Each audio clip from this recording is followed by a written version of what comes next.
Start. Hello everyone, मैं आप सबका वेलकम करती हूँ मेरे चैनल पे। इस चैनल पे हम ऑप्स गायनी का पूरा कोर्स करेंगे। ये टारगेटेड है एफएमजी एस्पिरेंट्स के लिए, नीट पीजी एस्पिरेंट्स के लिए और आईएनएससीटी एस्पिरेंट्स के लिए। ठीक है, तो आज हम शुरू कर रहे हैं टॉपिक प्रेगनेंसी से। ठीक है, और इस टॉपिक को हम इन 9 टॉपिक्स के अंडर पढ़ेंगे। ठीक है, तो सबसे पहले मैं आपको बता दूं एक्टॉपिक प्रेगनेंसी इम्पॉर्टेंट क्यों है। एक्टॉपिक प्रेगनेंसी जो है लाइफ थ्रेटनिंग कंडीशन है, मरीज की जान को खतरा होता है, इसलिए एग्जामिनर चाहता है कि हमें पता हो जब भी एक्टॉपिक प्रेगनेंसी का पेशेंट आता है तो हम उसे तुरंत डायग्नोस कर लें और उसे हम तुरंत उसका इलाज करा दें और हम मरीज की जान बचा लें। ठीक है, so that is what the target of the examiner is, as it's an emergency and you should be able to handle the emergency nicely. Okay, so हम इसीलिए मैंने ये टॉपिक में क्लिनिकल सिनेरियो सबसे ऊपर रखा है, बिकॉज क्वेश्चन भी इसी पे ही आता है। They will give you the clinical presentation और आपको डायग्नोस करना होता है कि ये टॉपिक प्रेगनेंसी है। सो सबसे पहले हम जो है क्लिनिकल प्रेजेंटेशन पढ़ेंगे पेशेंट। ठीक है, इन बाकी टॉपिक्स में से दूसरा टॉपिक जो इम्पोर्टेंट है जिसपे क्वेश्चंस आते हैं वो है मैनेजमेंट। एक्टॉपिक प्रेगनेंसी के दो मैनेजमेंट होती हैं। ठीक है, medical management and surgical management. अगर हम कोई भी पेशेंट है वो सर्जरी नहीं चाहता, सर्जरी से बचना चाहता है, ठीक है, तो अगर हमें पता है, मैनेजमेंट की नॉलेज है, मेडिकल मैनेजमेंट की, तो हम उस पेशेंट को बचा सकते हैं सर्जरी से। ठीक है, we can save the patient from surgery. That is why management is quite often asked, so that we can give the patients medical management. ठीक है, और आजकल recently important हो रहा है other sides of ectopic pregnancy. What is other sides of ectopic? 95% of cases में ectopic pregnancy जब होती है तो ट्यूबल ट्यूब में होती है, फिलिपियन ट्यूब में होती है। What do you mean by tubal pregnancy और ectopic pregnancy एक तरह से सेम ही कंसीडर किए जाते हैं, लेकिन 5% ऑफ द केसेस में ये कहीं और भी हो सकती है। सर्विक्स में हो सकती है, पेरिटोनियल कैविटी जिसे हम एब्डोमिनल प्रेगनेंसी बोलते हैं, ओवरी में हो सकती है, और उन केसेस की अपनी अलग प्रेजेंटेशन होती है। तो जब एग्जामिनर को एक डिफिकल्ट क्वेश्चन देना है तो रेयर सिचुएशंस में से देते हैं, तो यहाँ से उठा के देते हैं। पर मैं आपको बोलना चाहूँगी पहले आप बेसिक्स को अच्छे से समझ ले, कर लें, फिर आप इस टॉपिक पे आना। ठीक है, क्योंकि बेसिक्स भी काफ़ी बार आती है। ठीक है, जहाँ तक एफएमजी एस्पिरेंट्स का सवाल है, हर साल इस टॉपिक में से एक क्वेश्चन आता ही आता है एक्टॉपिक प्रेगनेंसी के क्लिनिकल सिनेरियो और मैनेजमेंट में से। जहाँ तक सवाल है नीट पीजी का, उनमें भी आ ही जाता है लगभग। आईएनआईसीटी में जो है पिछले 2-3 सालों में इसमें से क्वेश्चन नहीं आया है, शायद अगली बार आ जाए। ठीक है, but it is an important topic and you must have the basic concepts of this topic. चलिए स्टार्ट करते हैं वो इम्पॉर्टेंट टॉपिक कि एक्टॉपिक प्रेगनेंसी का पेशेंट कैसे प्रेजेंट करता है। ठीक है, एक्टॉपिक प्रेगनेंसी का जो पेशेंट है, मानिए मैं पेशेंट हूँ और आप डॉक्टर हो, आप इमरजेंसी में बैठे हो। ठीक है, so a female will come to you, a reproductive age female will come to you and that female will say, so I am coming to you, I am having मुझे दर्द हो रहा है, मुझे पेट के निचले हिस्से में दर्द हो रहा है। ठीक है, सो आपको एज अ डॉक्टर पता है कि इस दर्द के 3 कारण हो सकते हैं, सर्जिकल, ऑब्स्टेट्रिक और गायनिक। ठीक है, एक सिंपल सी हिस्ट्री होती है जो रूल आउट कर लेती है कि ये ऑब्स्टेट्रिक पेशेंट है कि नहीं। बताइए क्या होती है वो हिस्ट्री, क्या पूछेंगे आप पेशेंट से? सिंपली आपकी एलएमपी कब है, लास्ट आपको माहवारी कब आई थी। ठीक है, सो जब आपने मुझसे ये पूछा कि मुझे लास्ट माहवारी कब आई थी, तो मैंने आपको बताया कि करीबन 6 हफ्ते पहले आई थी। ठीक है, अब आपको पता चल गया कि मेरे अंदर जो पेन एब्डोमेन के रीजंस हैं वो गायनिक रीजंस नहीं है, सर्जिकल रीजन नहीं है, और ये ऑब्स्टेट्रिक रीजंस हैं। ठीक है, सो अब साथ में ही जब आपने मुझसे मेरी माहवारी के बारे में पूछा तो मैंने आपको साथ में ही बताया कि मुझे स्पॉटिंग भी हो रही है 2 दिन से। ठीक है, तो अब आपको पता है कि ये 3 सिम्टम्स 2 ही कंडीशन में होते हैं, या तो ये अबॉर्शन में होते हैं या ये एक्टोपिक प्रेगनेंसी में होते हैं। बिकॉज अबॉर्शन ज़्यादा कॉमन है, अभी आप रिलैक्स्ड हो कि शायद इसको अबॉर्शन हो रहा है, ठीक है। साथ में मेरे खड़े हस्बैंड ने आपको बोला कि इसको 1 घंटा पहले ये अचानक गिर गई थी, इसको चक्कर आ गए थे और उसके बाद से इसे कमज़ोर फील हो रहा है। अब आपने अपनी कुर्सी छोड़ दी, अब आपको लगा कि ये तो अब आपको पक्का हो गया इस हिस्ट्री के साथ कि ये रप्चर्ड एक्टोपिक ही है, ठीक है। तो हम फिर से इनके सिम्टम्स को मैं दोहराती हूँ कि एक्टोपिक प्रेगनेंसी के 3 सिम्टम्स होते हैं, अर्ली प्रेगनेंसी या amenorrhoea of 6 to 8 weeks, number 2 is vaginal spotting and number 3 is acute pain abdomen। और अगर इसके साथ पेशेंट हिस्ट्री देता है हमें कि इसको कि चक्कर भी आ रहे हैं और बहुत कमज़ोर लग रहा है, इसका मतलब है कि वो रप्चर्ड एक्टोपिक है। ये चक्कर आना, कमज़ोर लगना कभी भी अबॉर्शन में नहीं लगता, तो वहीं पे ही हमें समझ जाना चाहिए कि ये पेशेंट की जान खतरे में है और हमें इसे तुरंत इलाज देना है, ठीक है। तो ये सिम्टम्स होते हैं जो हमें क्लियर करते हैं कि ये पेशेंट एक्टोपिक का है और या ये अगर ये चक्कर आना नहीं बोलता तो या एक्टोपिक या अबॉर्शन का है, ठीक है। अब इन दोनों एक्टोपिक या अबॉर्शन में से क्या है वो हम एग्जामिनेशन से क्लियर करते हैं, ठीक है। तो चलिए अब हम करते हैं कि पढ़ते हैं कि एक्टोपिक होता क्या है। एक बार हम हमारी क्लिनिकल सिचुएशन को होल्ड करते हैं, ठीक है। अब हम पढ़ते हैं हमें पता है नॉर्मली जो है फर्टिलाइजेशन जो है एम्पुला में होती है और वो भ्रूण जो बनता है फर्टिलाइजेशन के बाद वो मूव करके यहाँ एंडोमेट्रियल कैविटी ऑफ यूट्रस में आता है, गर्भ में आके वहाँ पे प्रेगनेंसी आगे प्रोग्रेस करती है। Implantation endometrial cavity of the uterus में होती है, ठीक है। ये नॉर्मली हर प्रेगनेंसी में होता है, ठीक है। इस प्रेगनेंसी में एक्टोपिक वर्ड का मतलब क्या होता है, अपनी नॉर्मल जगह पे ना होकर कहीं और होना। तो एक्टोपिक प्रेगनेंसी में क्या होता है कि ये इम्प्लांटेशन नॉर्मली जो endometrial cavity of the uterus में हो रही थी, ये फर्टिलाइजेशन के बाद जो भ्रूण है वो endometrial cavity of the uterus में आ रहा था, अब वो नहीं आता है और वहीं रुक जाता है या कहीं और इम्प्लांट हो जाता है। वो अपनी normal site endometrial cavity of the uterus पे इम्प्लांटेशन नहीं होता, ठीक है। अब हम देखते हैं कि ये और कहाँ इम्प्लांट होता है। जैसे कि मैंने आपको पहले बताया कि 95% ऑफ द केस ये ट्यूबल प्रेगनेंसीज के होते हैं। क्यों? क्योंकि क्या वो कारण है कि ये मूव करके यहाँ नहीं आया। इसके यूजली ये मूव करता कैसे है, ये ट्यूब की पेरिस्टालसिस मूवमेंट से ये मूव करता है या ये मूव करता है ट्यूब के अंदर जो छोटे छोटे सीरियाज होते हैं वो इसको मूव कराते हैं। तो कोई भी ट्यूबल डिजीजेस होगी तो ऑफ कोर्स ये मूव नहीं करेगा और ये वहीं पे ही रुक जाएगा। ये भ्रूण जो है फर्टिलाइजेशन के बाद वहीं रुक जाएगा, ठीक है। तो ये हमें समझ में आ गया कि ये ट्यूब ज्यादा चांसेस है ये ट्यूब में ही रुक जाए। ट्यूब के 3 पार्ट्स होते हैं। जो ये एम्पुला जहाँ फर्टिलाइजेशन होता है यहाँ सबसे ज्यादा एक्टोपिक होती है, क्योंकि इस एम्पुला के अंदर बहुत सारे म्यूकोजल फोल्ड्स होते हैं। ये वाइडेस्ट पार्ट होता है ट्यूब का। तो इसमें जो कोई भी अगर ट्यूब की बीमारी होगी तो वो सबसे ज्यादा एम्पुला को ही इफेक्ट करती है और इसलिए अगर वो ट्यूब बीमार है, कोई बीमारी है ट्यूब को, तो वो भ्रूण मूव नहीं करेगा और वो वहीं पे ही रुक जाएगा, ठीक है। तो मोस्ट कॉमनली जो है pregnancy ampulla of the tube में होती है और ये रप्चर करती है 6 वीक to 8 वीक के अराउंड, ठीक है, ठीक है। ये क्यों रप्चर करती है वो हम आगे पढ़ेंगे, बट 6 वीक to 8 वीक के अराउंड ये रप्चर कर जाएगी, ठीक है।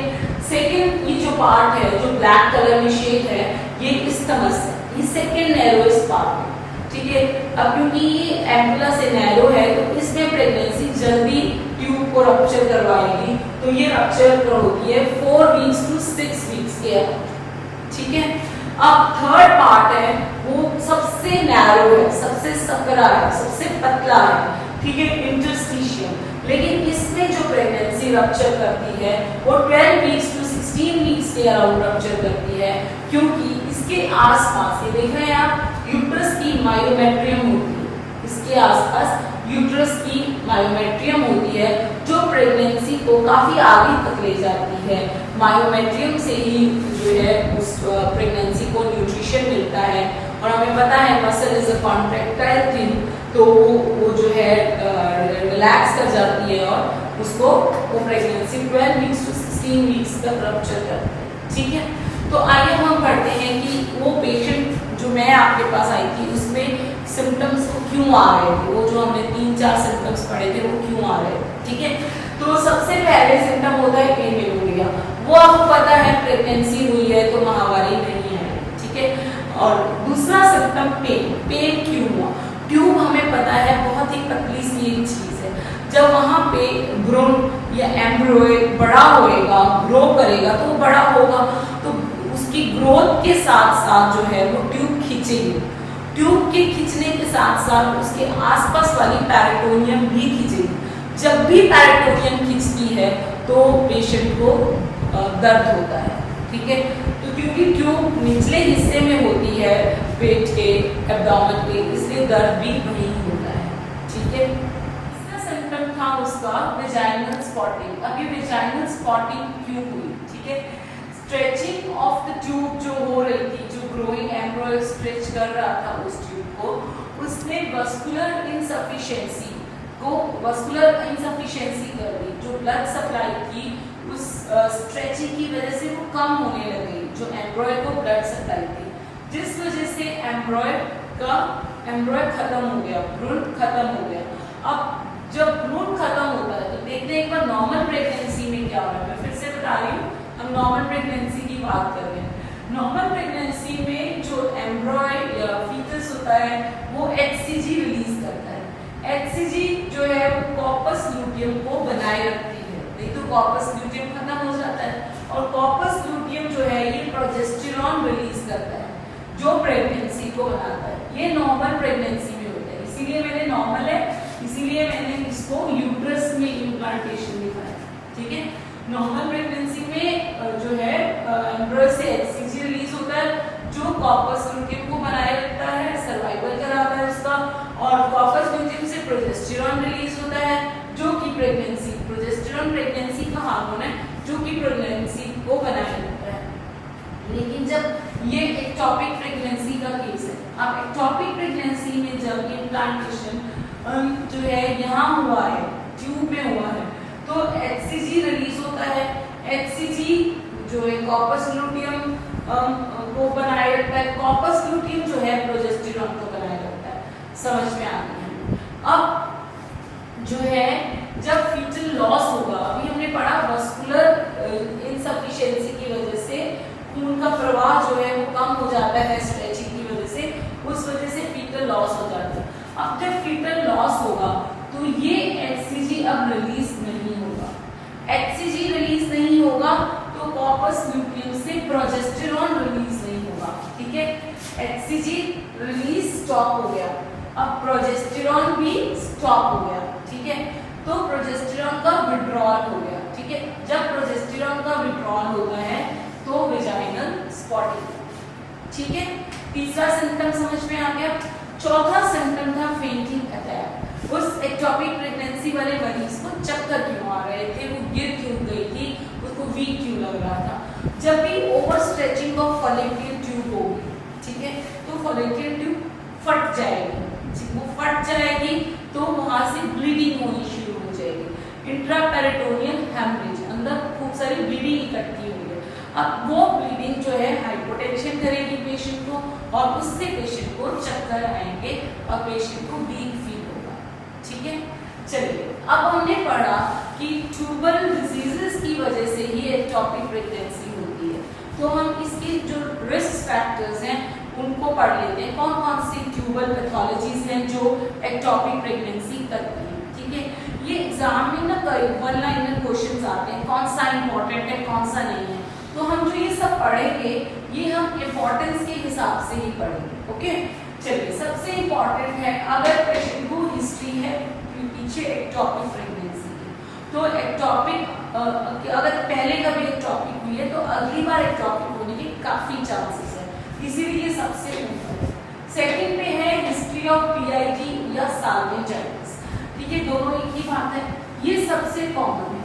ठीक है, ये हालांकि कम इम्पोर्टेंट है उससे हिस्ट्री ऑफ एक्टोपिक प्रेगनेंसी से, लेकिन ये मोस्ट कॉमन है हिस्ट्री ऑफ पीआईडी।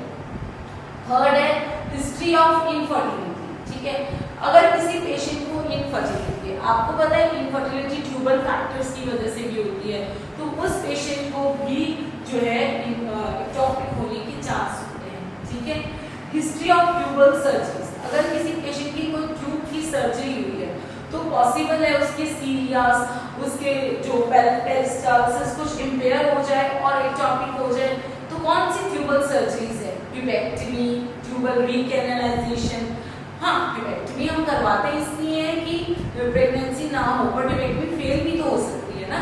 ठीक है, ट्यूबेक्टमी या किसी ने ट्यूबल रिकैनालाइजेशन दोबारा ट्यूब जुड़वाई हो, ठीक है, कि अब हमें बच्चा चाहिए, ठीक है, उनको कोई वजह नजर आई है कि अब हमें बच्चा करना है, तो रिकैनालाइजेशन करवाते हैं, तो उस केस में भी एक्टोपिक के चांसेस रहते हैं। हिस्ट्री ऑफ फेल्ड कॉन्ट्रासेप्शन, अगर कोई भी कॉन्ट्रासेप्शन फेल होता है तो भी एक्टोपिक के चांसेस रहते हैं। ठीक है, तो ये सबसे कम इम्पोर्टेंट है, बिकॉज आपको पता है कॉन्ट्रासेप्शन जब यूज करते हैं तो प्रेगनेंसी होने के चांसेस ही बहुत कम होते हैं, तो इसलिए ये सबसे लास्ट में आया।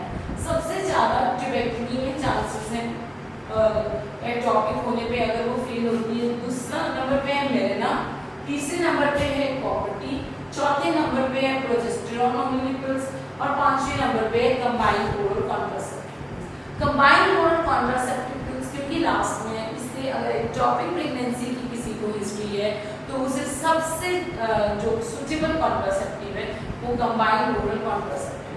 ठीक है, चलिए अब हम पढ़ते हैं, हम वापस अपने उस सिम्टम पे आते हैं कि वो जो पेशेंट हमारा था उस पर हम वापस आते हैं। मैं आपके पास आई थी और आपने सेट कर लिया था कि रप्चर एक्टोपिक है, आपने कंसल्टेंट गायनेकोलॉजिकल कंसल्टेंट को बता दिया कि एक्टोपिक का पेशेंट आया है, इमरजेंसी रप्चर एक्टोपिक का पेशेंट आया है, आप आके देख लें उसे, आप आके उसकी सर्जरी कर दें। ठीक है, तो अब आपको सारे बाकी के काम करने हैं, तो आप क्या करोगे? ठीक है, रप्चर एक्टोपिक है तो आपको पता है intraperitoneal haemorrhage, blood resuscitation procedure being emergency medical officer आप स्टार्ट कर दोगे। अब आप उस पेशेंट को एग्जामिन करके अपने डायग्नोसिस को पक्का भी करोगे। ठीक है, वरना बहुत डांट पड़ेगी कंसल्टेंट से कि बिना मतलब बुला लिया इमरजेंसी में एक्टोपिक तो थी। ठीक है, तो देखते हैं एग्जामिनेशन में क्या क्या फाइंडिंग्स मिलेंगी, इससे हमारा डायग्नोसिस और पक्का हो जाएगा। ठीक है, अगर अनरप्चर एक्टोपिक है तो वाइटल स्टेबल, मैं तो आपके पास रप्चर एक्टोपिक लेके आई हूँ, तो क्योंकि अंदर हेमरेज हो रही है तो टेकिकार्डिया हो जाएगा, ऑर्थोस्टेटिक हाइपोटेंशन हो जाएगा, पैरेलल आ जाएगा। ठीक है, चलिए पर एब्डोमेन जो है अनरप्चर के केस में सॉफ्ट होगा, लेकिन क्योंकि अंदर एडनेक्सल मास है तो टेंडरनेस फील होगी। अगर अंदर एडनेक्सल मास के साथ साथ अगर इंट्रापेरिटोनियल हेमरेज भी है तो पर पीए पे डिस्टेंडेड लगेगा एब्डोमेन, टेंडरनेस बहुत ज्यादा होगी, गार्डिंग रिजिडिटी भी होगी। ठीक है, पीवी जब करेंगे उस पेशेंट की तो यूट्रस जो है वो नॉर्मल साइज का होगा, क्योंकि प्रेगनेंसी तो यूट्रस में है नहीं, चाहे पेशेंट बता रही है कि 6 वीक्स की प्रेगनेंसी है लेकिन उसका यूट्रस नॉर्मल साइज है। और अगर ये पेशेंट अबॉर्शन का है तो इसका यूट्रस एट जितने वीक्स की प्रेगनेंसी है उतना होगा। तो ये जो चीज है, ये हमें फाइंडिंग है, ये हमें पक्का करती है कि ये पेशेंट अबॉर्शन का नहीं है, ये पेशेंट एक्टोपिक का है, यूट्रस नॉर्मल साइज। अब हमारी प्रेगनेंसी यूट्रस में नहीं है, इसलिए यूट्रस का साइज नॉर्मल है। और है कहाँ हमारी प्रेगनेंसी? हमारी प्रेगनेंसी एडनेक्सा में है। तो फॉर्निक्स में जब हम देखेंगे तो हमें एडनेक्सल मास दिखेगा, एक तरफ एडनेक्सल मास दिखेगा। अब आपको ऐसा फील हो गया, आपको पक्का हो गया कि ये पेशेंट जो है ये अनरप्चर है। रप्चर एक्टोपिक में पीवी पे क्या आएगा? Cervical motion tenderness. अब अंदर ब्लड ही ब्लड भरा है पेरिटोनियम कैविटी, ठीक है। तो पाउच ऑफ डगलस में भी ब्लड होगा। जब आप सर्विक्स को टच पीडी करते हुए सर्विक्स को टच करोगे तो सर्विक्स के को हिलाने से, मोशन करने से वो पाउच ऑफ डगलस में जो ब्लड है वो पेरिटोनियम जो पहले ही इरिटेटेड हो रही है उससे ब्लड से, वो और इरिटेट होगी और फिर टेंडरनेस फील होगी। सर्विक्स का मोशन करने से जो टेंडरनेस फील होती है पेशेंट को, पेन फील होता है पेशेंट को, उसको बोलते हैं सर्वाइकल मोशन टेंडरनेस। और ये इंट्रा पेरिटोनियल हेमरेज की वजह से, इंट्रा पेरिटोनियम जब पेरिटोनियम सर्विक्स मोशन करते हैं तो पेरिटोनियम मूव करती है। अगर पेरिटोनियम इरिटेट हो रही है तो वो और इरिटेट होगी और पेन, ठीक है। यूट्रस नॉर्मल साइज का होगा। अब इसमें एडनेक्सल मास नहीं फील होगा क्योंकि पेरिटोनियम में तो ब्लड भरा हुआ है, तो इसलिए बाइलेटरल एडनेक्सल टेंडरनेस होगी और बाइलेटरल ही एडनेक्सल फुलनेस, ऐसे फुलनेस फील होगी, भरा भरा फील होगा, टेंडरनेस फील होगी। जब एडनेक्सा में हम फॉर्निक्स में फील करने चाहेंगे तो वहां पे हमें टेंडरनेस दोनों तरफ फील होगी, अनरप्चर में एक तरफ, ठीक है। तो इस तरह से हम पक्का कर लेंगे कि हमारा पेशेंट जो है रप्चर एक्टोपिक। अब हम क्या क्या इन्वेस्टिगेशंस कराएंगे अपनी जो फाइंडिंग्स हैं उनको कंफर्म कराने के लिए, क्या क्या इन्वेस्टिगेशंस हमें करानी, ठीक है। सबसे बेस्ट इन्वेस्टिगेशन है ट्रांसवेजाइनल स्कैन, ये एमआरआई से भी बेस्ट है, ठीक है। तो क्वेश्चंस में नीचे एमआरआई दिया होता है और टीबीएस दिया होता है, तो टीबीएस ट्रांसवेजाइनल स्कैन इससे भी बेस्ट है क्योंकि हमारी प्रेगनेंसी जो यूट्रस में तो है नहीं, तो यूट्रस जो है वो एम्प्टी होगा, ठीक है। और हमारी प्रेगनेंसी कहाँ है, एडनेक्सा में है, ट्यूब में है, तो वहां पे एडनेक्सल मास कॉम्प्लेक्स एडनेक्सल मास। ये कॉम्प्लेक्स क्यों होता है, क्योंकि ये प्रेगनेंसी यूट्रस में नहीं है, इसलिए उतना खूबसूरत, उतना प्यारा सा गेस्टेशनल सैक और यॉर्क सैक और बाकी सब चीजें नहीं दिखाई देती।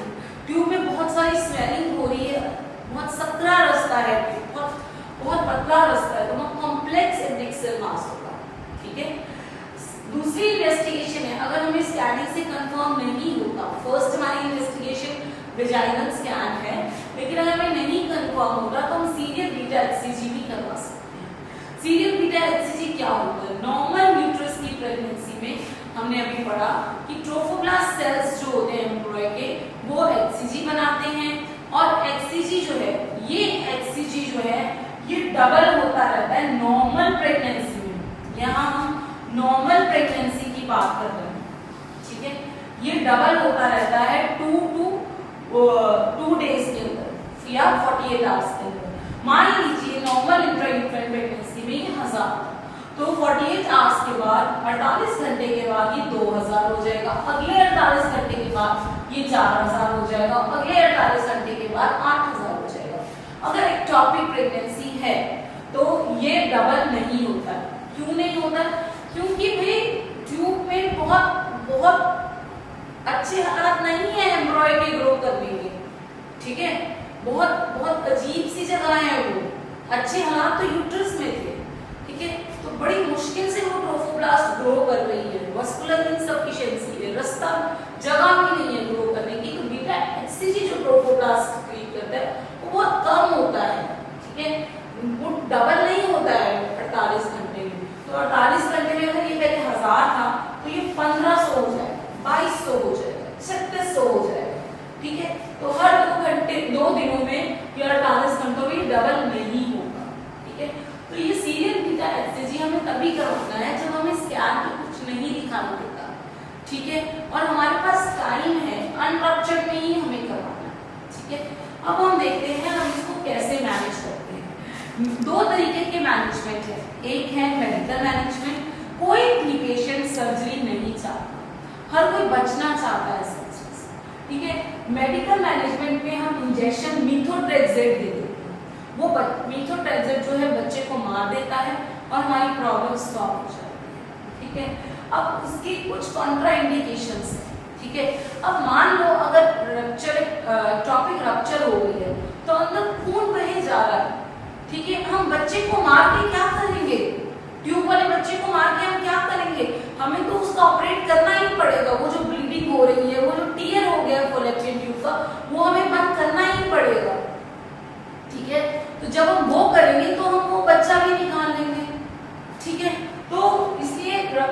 मेडिकल मैनेजमेंट को समय लगता है। हमने इंजेक्शन लगाया मीथोट्रेक्सिन को, उसको समय लगेगा ठीक होने में, ठीक है। तो रप्चर एक्टोपिक में तो हमारे पास समय ही नहीं है, अंदर ब्लीडिंग हुए जा रही है, मरीज की जान खतरे में है, तो उस केस में हम रप्चर एक्टोपिक में कभी भी नहीं देंगे।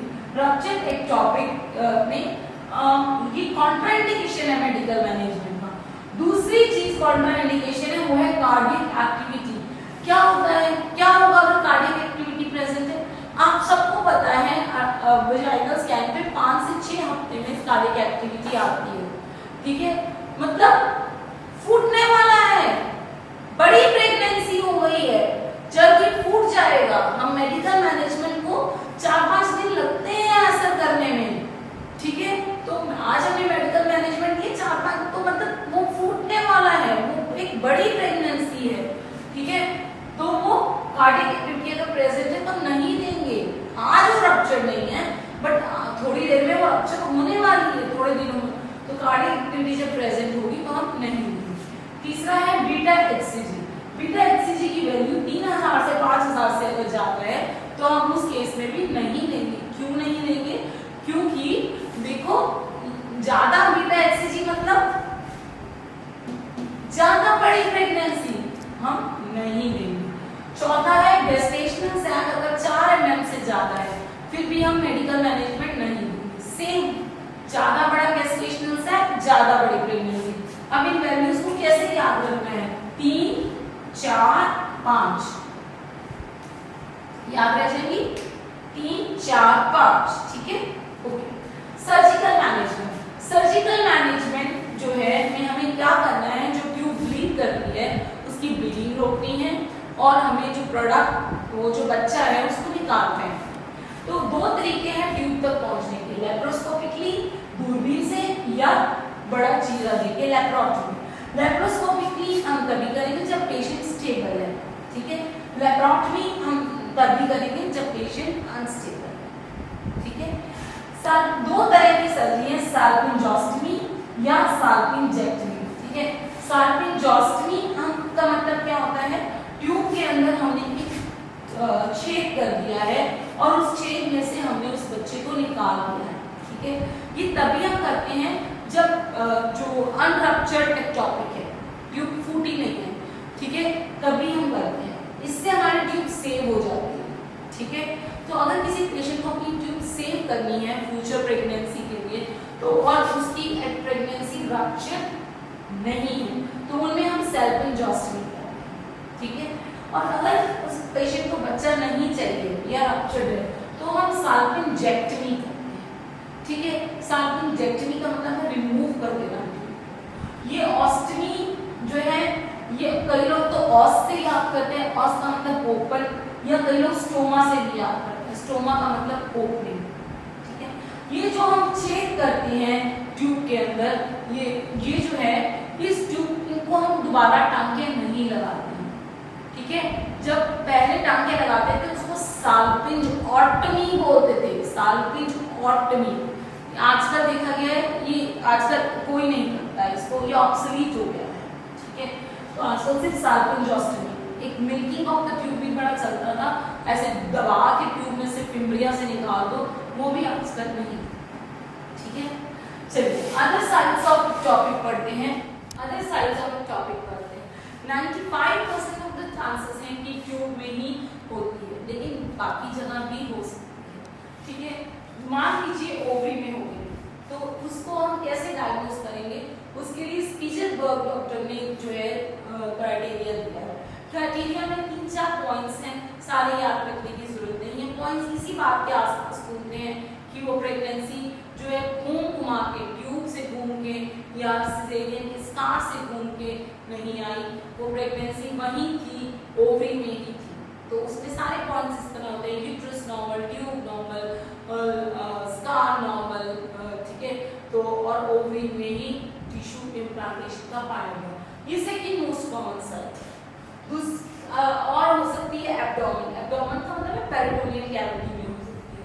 स्टूडिफोर्डेड क्राइटेरिया है इसका नाम है, ठीक है। और इनसे क्राइटेरिया के नाम याद कर लीजिए, क्योंकि पेरिटोनियल में बहुत जगह होती है, तो ये प्रेगनेंसी 40 वीक्स तक जा सकती सकती है बिना रप्चर किए, ठीक है। तीसरी प्रेगनेंसी हो सकती है, ये सबसे रियर है, सर्विक्स। सर्विक्स में पार्टमेंट क्राइटेरिया या रूबिन्स क्राइटेरिया होता है, R for Rubin, R for layers. ये जो पेशेंट है ये अर्ली प्रेगनेंसी में ही बहुत ज्यादा वेजाइनल ब्लीडिंग के साथ आता है, ठीक है, ब्लीडिंग रुकती ही नहीं है, ओके। तो सर्वाइकल प्रेगनेंसी एक्टोपिक वाला पेशेंट जो है ये प्रेजेंट करता है बहुत ज्यादा खून बढ़ता है इसको वेजाइना से अर्ली प्रेगनेंसी, ठीक है। तो ये भी रेयर केसेस है, अगर आते हैं और आपको कई बार आ जाते हैं। अभी पिछले साल भी पीजी 2022 में ही पूछा गया है कि पेशेंट सीवियर वेजाइनल ब्लीडिंग के साथ आया तो उसकी प्रेगनेंसी कहाँ है। Last topic heterotopic pregnancy. Heterotopic pregnancy क्या होता है, दो प्रेगनेंसीज है, एक एक्टोपिक है और दूसरी यूट्रस में है, ठीक है।